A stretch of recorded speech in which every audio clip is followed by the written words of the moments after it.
Hello guys! Ito po pala, ayan. Ulam po namin ngayon ay dinengdeng. Ito na ang ating mga gulay guys para magluto tayo ng dinengdeng. Ayan, galing pa talaga sa ating munting garden. Ayan, meron tayong ampalaya, sitaw, talong at kamatis. Lahat ito guys galing sa ating munting garden. Ayan, at umpisahan na po natin magluto guys. Pero bago ang lahat, i-prepare muna natin ang ating mga gulay kasi hindi pa yan nahiwa. Okay. Ayan na guys, naumpisahan na natin magpakulo ng ating tubig at meron na ring sibuyas, kamatis at bagoong or ginamos sa Bisaya. Ayan, tapos isunod natin mamaya guys ang ating mga gulay. Pero pakuluin muna natin ng maigi guys para magiging okay ang ating bagoong or ginamos. Ayan, mamaya konti guys. At ayan na guys, kumulo na ang ating pinakulong tubig na merong mga ricado. At isunod na natin guys ang ating fish. Pero ang ating isda guys, hinimay na kasi tinanggalan na ng tinik guys. Para mas madali kainin. Ayan. Lagay na natin ang ating pritong isda. At isunod na rin natin ang ating charan! Ayan. Sitaw. Ayan. Ang dami ng ating sitaw, guys. Kasi nga, galing naman sa ating garden yan. Kaya, ayan. Damihan na natin. Ayan. Marami tayong dinengdeng ngayon, guys. Ayan. Ito yung gusto ng asawa ko, dinengdeng. Ayan. Kaya natuto akong magluto ng dinengdeng, guys. Dahil yung asawa ko, Ilocano. Kaya, ayan. Masarap ang dinengdeng. Iba naman kasi yung yung doon naman sa amin sa Bisaya. Iba naman kasi yung yung luto namin sa gulay. Hindi ganito yung style. Yung asin lang yung asin lang yung nilalagay guys. Pero sa asawa ko bagoong. Tapos na ko guys, mas masarap pag bagoong ang ilagay. Yung itimpla niya guys. Ayan, tapos takpan natin guys. Takpan natin. Asa na ang ating takip? Hindi natin mahanap. Sana yung takip, darling? Mahanap yung takip. Dito pa. Dito pa sa gilid guys. Ang ating takip. Kailangan nating takpan. Ayan, takpan muna natin guys. Tapos mamaya ilagay natin ang ating mga ibang gulay. Yan, ilagay na rin natin guys ang ating talong. Talong. Ayan. Marami talaga tayong mga gulay guys. Ayan. Ito na, ilagay na natin ang ating talong. Tapos, isunod na rin natin ang ating ampalaya. Ampalaya guys. Ayan.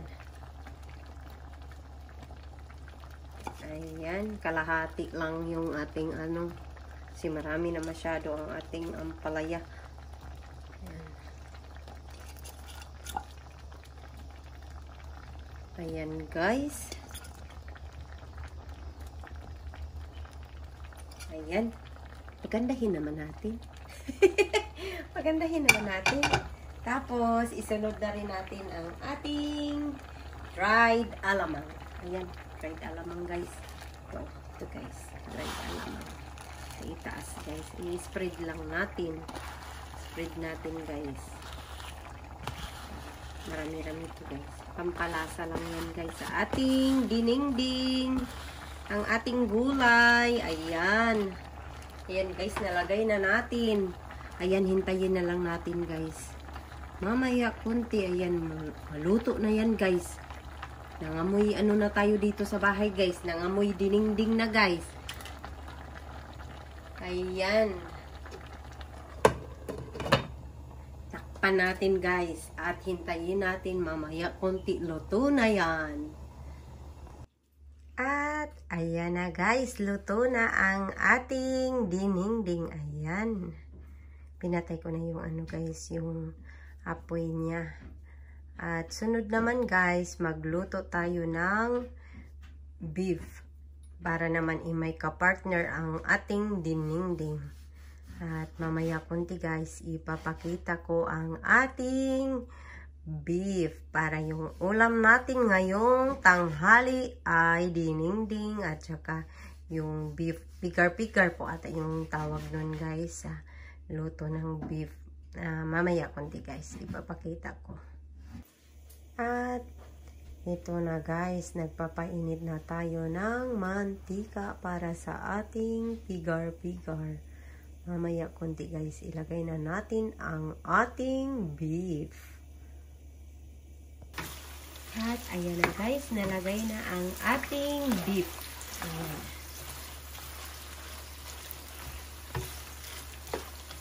Pigar-pigar. Ito yung ating ulam ngayon, guys. Ayan, meron tayong beef at dinding. Ayan, dinding, guys. Yung naunang naluto, dinding. So, ngayon naman ito yung pigar-pigar. Ayan, lutuin lang yung beef, guys. Ayan, lutuin lang yan.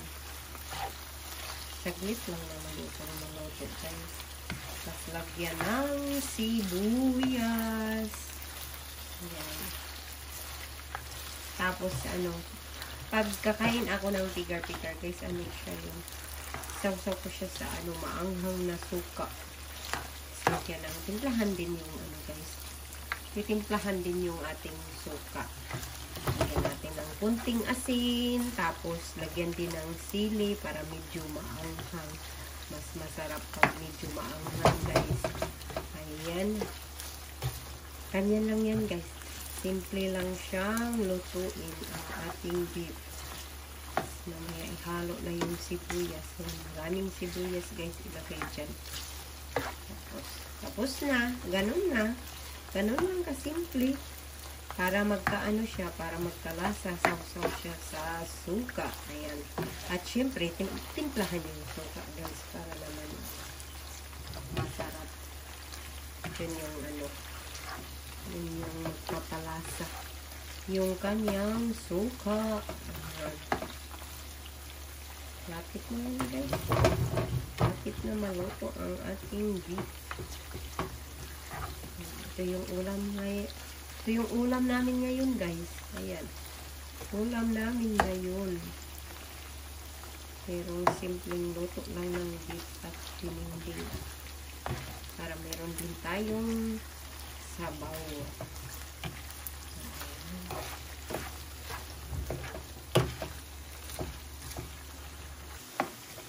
Yan na, malapit na maluto, guys. At ilagay na ang ating sibuyas. Ayan, marami yung sibuyas, guys. Ganyan na klaseng luto, guys. Mas maraming sibuyas. Diba? Ang ganda rin tingnan. Ganda rin tingnan ng beef. Ganyan lang kasimple. Ganyan lang kasimple luto.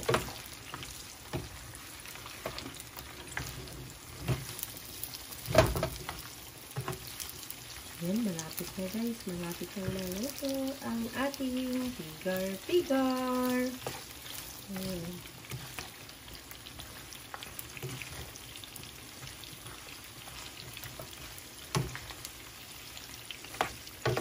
Masarap yan.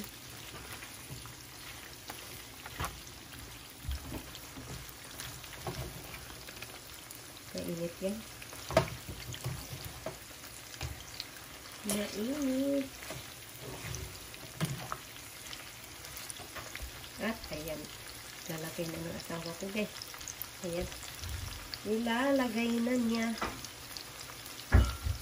Siya yung nag-ano dito guys. Siya yung nagluto ng beef. Ako naman kanina yung dinding. Siya dito kasi na hindi ko kabisado dito guys. Kaya asawa ko yung nagluluto ng ating beef.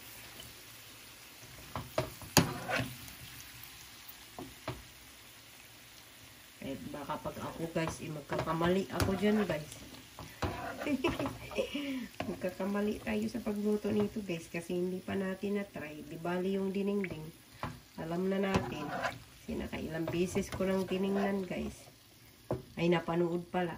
Napanood pag yung asawa ko nagluluto. Tingnan ko ito. Pwede rin. Kaya din natin. Pero mas maganda pag ano. Yung asawa ko na lang. Ayan guys. Ang dami. Ang dami ng ating beef. Yan. Marami din yung nalagay na ano, mantika. Mantika guys. At ito na guys, ang ating sausawan. Ayan. Ikokorek ko lang pala guys. Patis pala at suka ito. Ayan, patis at suka at maraming sili. Ayan guys. Yummy, yummy. Ayan, isawsaw lang yung beef guys dyan. At ayan, pwede na. Kain na tayo guys. Ayan, maraming salamat po sa lahat ng nanood sa ating videos. Ayan, thank you. Bye, bye.